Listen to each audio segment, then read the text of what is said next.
Welcome back to student. स्वागत है आप सभी का हमारे यूट्यूब चैनल में। स्टूडेंट, आज हमारा जो लेक्चर है वो लेक्चर 2 है।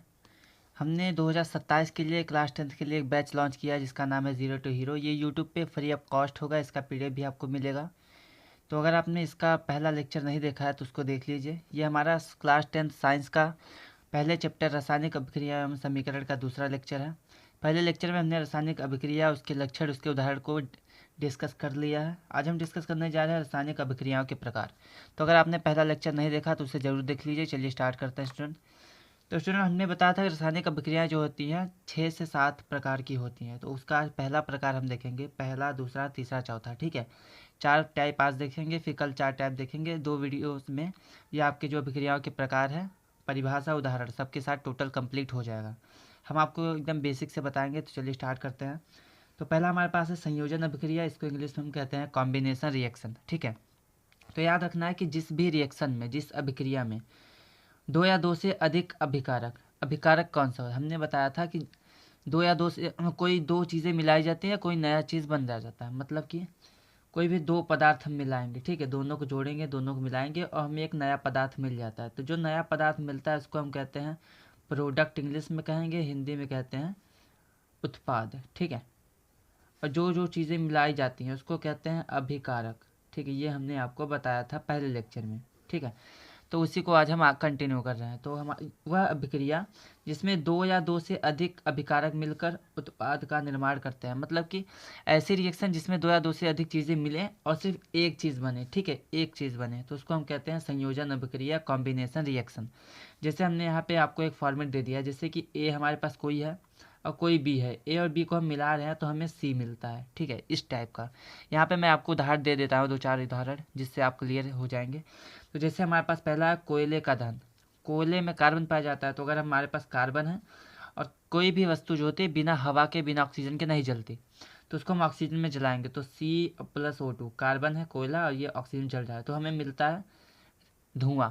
ये धुआं किसका होता है? धुआं होता है हमारे पास कार्बन डाइऑक्साइड का। तो C+O2 मतलब कोयले को जब हम जलाते हैं तो हमारे पास कार्बन डाइऑक्साइड धुआं निकलता है। यहाँ पे हमने 2 चीज़ों को मिलाया है और एक चीज़ हमें मिला है, मतलब 2 अभिकारक हैं और एक उत्पाद मिला है, तो इसी को हम कहेंगे संयोजन अभिक्रिया। इसी तरीके से दूसरा आपके पास है जल का निर्माण। पानी किस तरीके से बनता है? तो आपको पता है कि पानी का फॉर्मूला H2O होता है। तो हमारे पास हाइड्रोजन होता है H2 और ऑक्सीजन होता है O2। जब इनको मिला देते हैं तो हमारे पास एक प्रोडक्ट बनता है जिसको हम जल कहते हैं, H2O कहते हैं। तीसरा आपके पास है बुझा हुआ चूना। उसका निर्माण किस तरीके से होता है? ठीक है, तो आपको याद रखना है कि जो कैल्शियम ऑक्साइड जो होता है इसको हम कहते हैं बिना बुझा हुआ चूना। क्या कहते हैं? बिना बुझा हुआ, बिना बुझा हुआ चूना। ठीक है, तो बिना बुझा हुआ चूना ये CaO होता है। इसको जब हम पानी में मिला देते हैं, आपने देखा होगा कि जब भी हम घर पेंट करने के लिए क्या करते हैं, चूने को पानी में मिलाते हैं। ठीक है, तो जब चूने को पानी मिला देते हैं तो वो पहले तो उसका पत्थर होता है चूने वाला, तो वो उसको कहते हैं बिना बुझा हुआ चूना। लेकिन जब उसको पानी में मिला दिया जाता है तो हमें मिलता है CaOH का होल ट्वाइस, कैल्शियम हाइड्रोक्साइड। ठीक है, ये हमारे पास होता है बुझा हुआ चूना। ठीक है, बुझा हुआ चूना। ठीक है स्टूडेंट, तो ये जो बुझा हुआ चूना बन रहा है ये हमारा बिना बुझा हुआ चूना, चूना वाला पत्थर और पानी को मिलाने के बाद बनता है। तो 2 या 2 से अधिक चीज़ें हमने मिलाई हैं और एक उत्पाद बना है, मतलब 2 या 2 से अधिक चीज़ें मिलाने पे एक चीज़ बना है। तो यहाँ पे जो चीज़ें मिलाई जा रही हैं, जैसे यहाँ पे ये हमारे पास अभिकारक है, ये उत्पाद है, ये अभिकारक है, ये उत्पाद है, ये अभिकारक है और ये उत्पाद है। 2 या 2 से अधिक अभिकारक मिलके एक उत्पाद जब बनाते हैं तो उसको हम कहते हैं संयोजन अभिक्रिया, जो हमने अभी देखा है। ठीक है, कॉम्बिनेशन रिएक्शन। चलिए बढ़ते हैं दूसरे रिएक्शन की तरफ। तो दूसरा हमारे पास जो है उसको हम कहते हैं वियोजन अभिक्रिया या फिर डीकम्पोजिशन रिएक्शन। ठीक है, डीकम्पोजिशन रिएक्शन क्या होता है? ये हमेशा उल्टा होता है संयोजन का। ठीक है, मतलब कि जो हमने अभी संयोजन अभिक्रिया पढ़ा है कि 2 पदार्थों को मिलाएंगे तो हमें एक पदार्थ मिलता है। ठीक है, लेकिन वियोजन में क्या होता है कि स्टार्टिंग में एक ही पदार्थ होगा, एक पदार्थ हमारे पास टूट के एक से अधिक पदार्थ बना लेता है। ठीक है, जैसे यहाँ पे क्या लिखा है, वह अभिक्रिया जिसमें एकल पदार्थ, मतलब एक पदार्थ टूटकर 2 या फिर 2 से ज़्यादा, 2 से अधिक, ठीक है, उत्पाद बनाता है तो उसको हम वियोजन अभिक्रिया कहते हैं। जैसे हमारे पास ए कोई पदार्थ है, ठीक है, और ए टूटने के बाद बी और सी बन गया, मतलब एक से ज़्यादा बन गया, तो एक अभिकारक एक से ज़्यादा उत्पाद बना लेता है, जिसको हम कहते हैं वियोजन अभिक्रिया। जैसे यहाँ पे उदाहरण क्या है, हमारे पास H2 है, पानी है। ठीक है, पानी को अगर हम गर्म कर देते हैं तो हमारे पास H2 अलग हो जाता है और O2 मतलब ऑक्सीजन अलग हो जाता है। तो यहाँ पे जो पानी है वो हमारे पास हाइड्रोजन गैस और ऑक्सीजन गैस, यहाँ पे हमारे पास सिर्फ पानी था, एक अभिकारक था, लेकिन हमें जो उत्पाद मिला है वो दो मिला है, एक हाइड्रोजन मिला है, एक ऑक्सीजन मिला है। तो ये हमारे पास किस तरीके की अभिक्रिया है, ये हमारे पास वियोजन अभिक्रिया है। ठीक है, दूसरा हमारे पास है कार्बन डाइऑक्साइड CO2। तो कार्बन डाइऑक्साइड CO2 अगर अभिक्रिया होता है तो कार्बन डाइऑक्साइड देखिए C+O2 में टूट जाता है। हमें ये पता है कि C+O2 मिलके क्या बनता है, CO2। ठीक है, तो दो चीज़ें मिलके एक चीज़ बना तो ये संयोजन हो गया। बट इसका अगर उल्टा कर दें, उल्टा करने का मतलब कि CO2 से अगर C+O2 बन जाए, हमारे पास एक अभिकारक है और एक से ज़्यादा उत्पाद मिल रहा है, कार्बन भी मिल रहा है और अलग से ऑक्सीजन मिल रहा है, तो ये हमारे पास कौन सी प्रक्रिया हो जाएगी, वियोजन। अब आगे बढ़ते हैं स्टूडेंट। तो वियोजन अभिक्रिया जो होती है वो भी हमारे पास बेसिकली 3 टाइप की होती है। ठीक है, वियोजन अभिक्रिया 3 टाइप की होती है। पहला क्या है, उसमें वियोजन। अगर कोई भी अभिक्रिया, वियोजन मतलब टूटना होता है, तो अभिक्रिया हमने पढ़ा है कि वियोजन अभिक्रिया में क्या हो रहा है, वियोजन अभिक्रिया में पदार्थ टूट कर दो या दो से अधिक पदार्थ देते हैं। ठीक है, तो टूट कर देते हैं मतलब इसको तोड़ने के लिए किसी न चीज़ की ज़रूरत होगी। तो वियोजन प्रक्रिया में पदार्थ को तोड़ने के लिए हमें 3 टाइप से तोड़ा जा सकता है। पहला आपके पास है उष्मीय वियोजन। तो अगर उष्मा के द्वारा कोई भी वियोजन प्रक्रिया हो रही है, हीट के द्वारा रिएक्शन होने से कोई पदार्थ टूट के एक से ज़्यादा उत्पाद दे रहा है, तो वो हमारे पास उष्मीय वियोजन कहलाता है। दूसरा आपके पास है प्रकाशीय वियोजन। प्रकाशीय वियोजन में क्या होता है कि सूर्य के प्रकाश के द्वारा अगर वियोजन प्रक्रिया हो रही है तो वो होता है प्रकाशीय वियोजन। तीसरा आपके पास है विद्युत वियोजन। अगर विद्युत धारा के कारण हमारे पास वियोजन अभिक्रिया हो रही है तो उसको हम कहते हैं विद्युत वियोजन। चलिए अब एक एक करके तीनों का उदाहरण देख लेते हैं जिससे आपको ये क्लियर हो जाएगा। तो चलिए स्टूडेंट अब देख लेते हैं इसके एग्जाम्पल को। तो हमारे पास उष्मीय वियोजन का जो एग्जाम्पल है, उष्मीय वियोजन मतलब उष्मा के द्वारा। तो अगर हमारे पास ध्यान से देखिए क्या है, ठीक है, अगर आपने इसको पहले नहीं देखा तो ध्यान से आपको देखना है। हमारे पास Ca है और CO3 है, तो जहाँ भी CO3 हो उसको हम कार्बोनेट पढ़ते हैं। तो CaCO3 को पढ़ेंगे कैल्शियम कार्बोनेट। ठीक है, कैल्शियम कार्बोनेट है।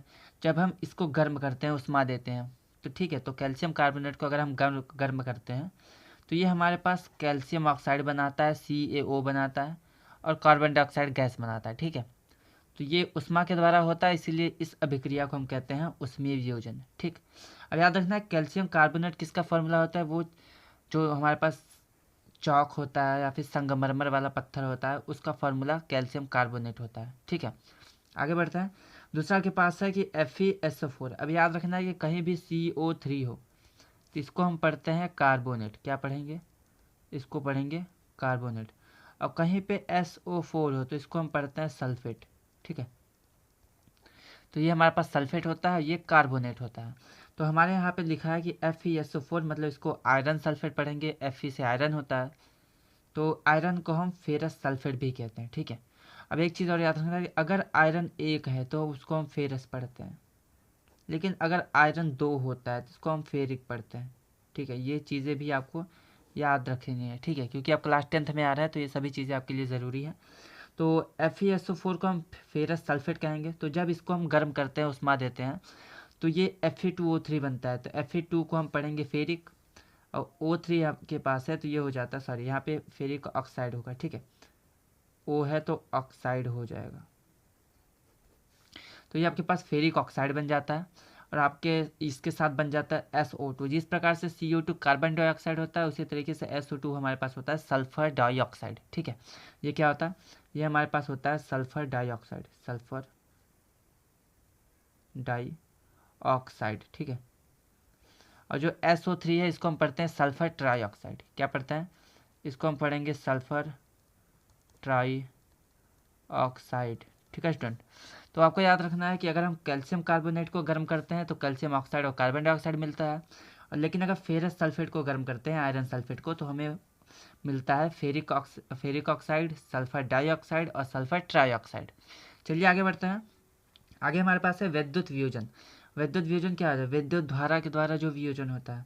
तो अगर हम पानी में, ठीक है, पानी में अगर हम करंट डाल देते हैं, मतलब कि चाहे बैटरी से, चाहे हाँ बैटरी से, अगर मान लेते हैं हमारे पास एक बीकर है, ठीक है, इस तरीके से कोई बीकर है और इसमें आपके पास पानी है, तो आप क्या करते हैं कि आपके पास बैटरी है, ठीक है, तो बैटरी से आप इसमें करंट डाल देते हैं, ये प्लस ये माइनस मान लेते हैं। अगर इसमें करंट डाल देते हैं तो हमारे पास क्या होता है कि पानी जो है H2 और O2 में टूट जाता है। टूट जाने का मतलब क्या होता है कि H2O में क्या होता है, हाइड्रोजन ऑक्सीजन होता है। तो H2O हमारे पास हाइड्रोजन गैस ऑक्सीजन गैस में टूट जाता है, बदल जाता है। ये विद्युत धारा के द्वारा होता है, इसलिए ये हमारे पास विद्युत वियोजन का एग्जाम्पल है। आगे बढ़ते हैं। तीसरा आपके पास है प्रकाशीय वियोजन। ये जो है बहुत ही ज़्यादा इंपॉर्टेंट है, ये वाला, ये आपके एग्जाम में आता है, ठीक है। तो इसको बिल्कुल स्किप नहीं करना है। चलिए देख लेते हैं। तो देखिए, अगर हमारे पास एक टोकरी में, मान लेते हैं ये एक टोकरी है, ठीक है। एक टोकरी में अगर हमारे पास AgCl, Ag से होता है सिल्वर, याद रखना है, Ag से सिल्वर होता है, Cl क्लोरीन है, ठीक है। तो इसको हम कहेंगे सिल्वर क्लोराइड, क्योंकि ये सिल्वर है, ठीक है।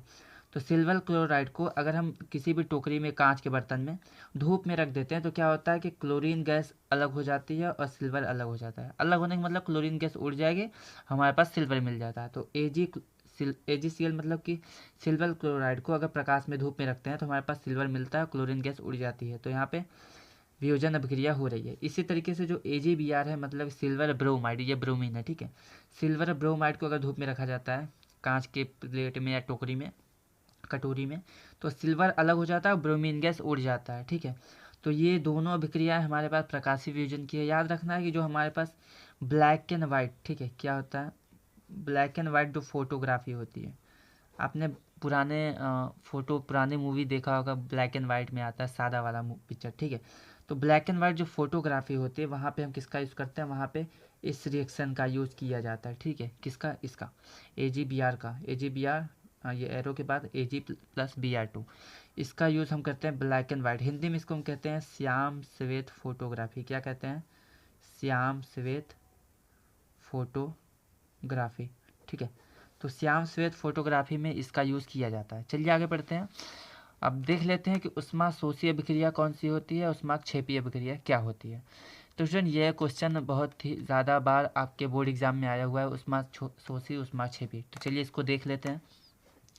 तो स्टूडेंट, ऊष्माशोषी अभिक्रिया क्या हो दिख रही है आपको, याद देखना है कि उसमें ऊष्माशोषी है, ऊष्माक्षेपी है, थोड़ा सा डिफरेंस है बस।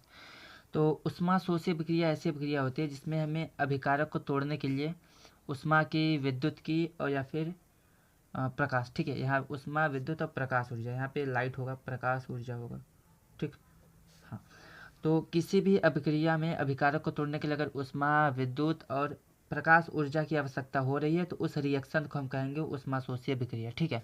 तो हमने ऊपर जितने भी रिएक्शन देखे हैं, जो हमारे पास ऊष्मा की वजह से हो रहा था, प्रकाश की वजह से हो रहा था, ठीक है, विद्युत की वजह से हो रहा था, तो ये तीनों वियोजन, मतलब कि जितने भी वियोजन अभिक्रियाएं हैं, तीनों वियोजन अभिक्रियाएं जो होती हैं वो हमारे किस अभिक्रिया में आती हैं, वो हमारी आती हैं ऊष्माशोषी अभिक्रिया में, ठीक है। क्योंकि उसमें ऊष्मा, विद्युत और प्रकाश की आवश्यकता होती है अभिकारक को तोड़ने के लिए। चलिए आगे बढ़ते हैं। अगर आपको ये क्लियर हो गया तो चलिए बढ़ते हैं अगले चौथे वाले टाइप की तरफ। चौथा आपके पास है ऊष्माक्षेपी। अब याद रखना है कि इसको इंग्लिश में क्या कहते हैं, ये भी आपको समझ लेना है। तो हमारे पास इसको कहते हैं एंडोथर्मिक, ठीक है। इसको कहते हैं एक्सोथर्मिक, ठीक है, एक्सोथर्मिक रिएक्शन,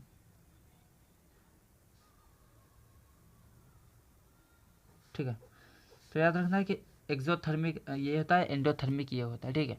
तो एंडोथर्मिक, एक्सोथर्मिक ये चीज़ें होती हैं। तो चलिए अब आगे बढ़ते हैं।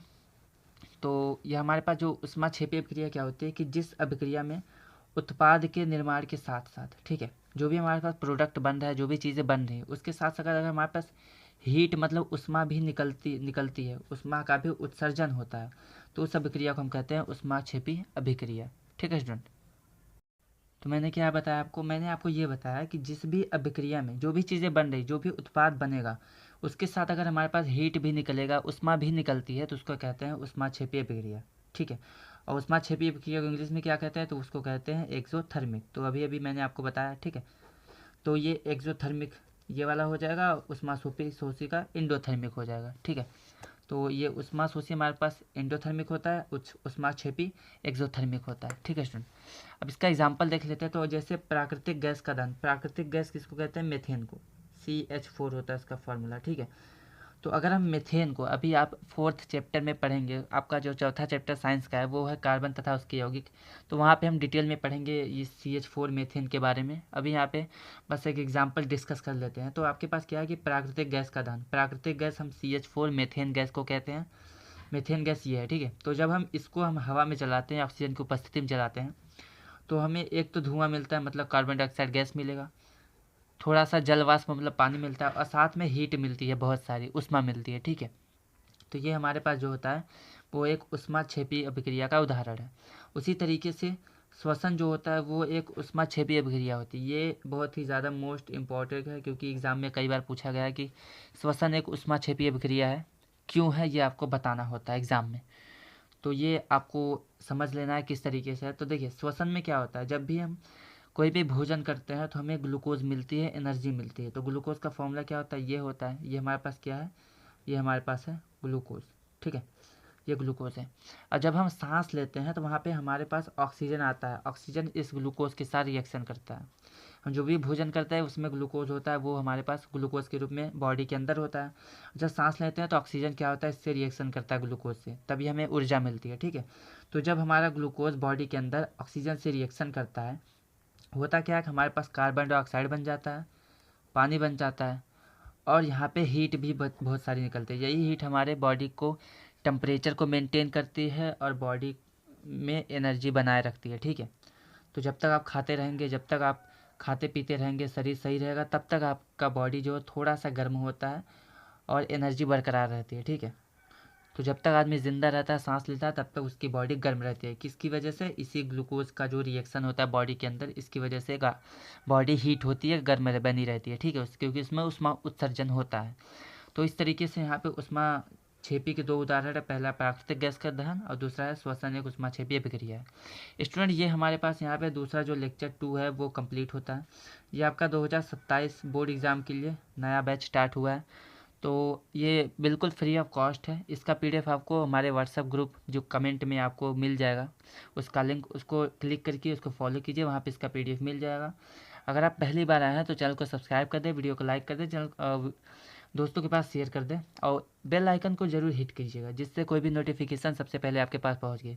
बस आपको बस रोज़ लेक्चर अटेंड करना है। आपके सारे जितने भी डाउट हैं, जितने भी विज़न है, हम आपको उस विज़न तक पहुंचाएंगे। जितने भी नंबर आप अचीव करना चाहते हैं वो ज़रूर कर पाएंगे, बस आप हमारे साथ बने रहें। चलिए फिर मिलते हैं अगले लेक्चर के साथ, जहाँ पे हम इसके 5वें, ठीक है, यहाँ पे हमने कितने 4 टाइप तक डिस्कस किया है, अभी 4 टाइप और बचे हैं, तो उसको भी आगे डिस्कस करेंगे। तो चलिए फिर मिलते हैं अगले लेक्चर में, तब तक के लिए धन्यवाद।